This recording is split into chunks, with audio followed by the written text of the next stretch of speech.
اب نجاشی نے بھی سوالات پوچھے، کہنے لگے ان کے ماننے والے امیر ہیں کہ غریب ہیں؟ تو میں نے کہا ماڑے ماڑے لوگ۔ کہنے لگے نبیوں پر پہلے ایمان ہی غریب لوگ لایا کرتے ہیں۔ کہنے لگے اس نے بڑے سوالات کیے، بڑے میں نے جواب دیے۔ آخر میں اس نے ایک سوال پوچھا۔ ابو سفیان کہتے ہیں میں باہر سے نہیں گیا تھا، میں چچا تھا، مجھ سے پوچھا، کہنے لگے کیا کبھی اس محبوب نے جھوٹ بھی بولا ہے؟ کیا کبھی جھوٹ بھی بولا ہے؟ کبھی؟ تو ابو سفیان کہتے ہیں کہ ایک منٹ کے لیے، چونکہ مخالف تھا، میرے دل میں خیال آیا کہہ نہ دوں بولا ہے معاذ اللہ، نقل کفر کفر نہ باشد۔ کہتے ہیں پھر میں نے سوچا کہ ایک تو یہ عرب کی وزاداری کے خلاف ہے کہ میں غلط بات کروں، اور دوسرا یہ کہ میں انہیں جادوگر کہوں تو شاید کوئی اس پر سوچے، شاعر کہوں تو شاید کوئی توجہ کرے، پر مدینے والے محبوب نے جھوٹ بولا ہے یہ تو مانے گا ہی کوئی نہیں۔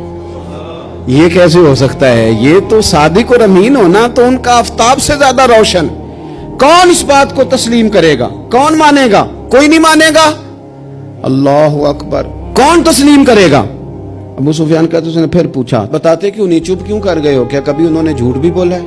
اللہ اکبر۔ تو ابو سفیان کہتے ہیں میں بول پڑا، میں نے کہا کہ وہ میرے بھتیجے ہیں، میں نے انہیں ماں کی گود میں بھی دیکھا، دادا کے کندھوں پہ بھی دیکھا، چچا کے گھر میں بھی دیکھا، ختیجہ کا دولہا بنے بھی دیکھا، میں نے اس حبیب کو جگہ جگہ دیکھا، اور میری آنکھوں کے سامنے ان کی کان پٹیوں پہ مقدس سفید بال آئے، میں نے بڑا کچھ دیکھا، پر میں نے اس حبیب کو کبھی جھوٹ بولتے نہیں دیکھا، کبھی یہ لفظ زبان سے نکلے ہی نہیں، کبھی یہ بات کہی نہیں، کبھی جھوٹ بولا ہی، سوال ہی نہیں پیدا ہوتا۔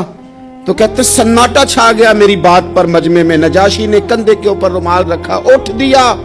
میں نے کہا بادشاہ رزلٹ تو ہی ناؤسکار، تو نے سوال پوچھا میں نے جواب دیا، اب جا رہا ہے؟ کہنے لگا رزلٹ کیا دینا ہے، رزلٹ تو نکل آیا ہے۔ جس نے کبھی بندوں سے جھوٹ نہیں بولا وہ یہ جھوٹ کیوں بولے گا کہ میں اللہ کا رسول بن کے آیا؟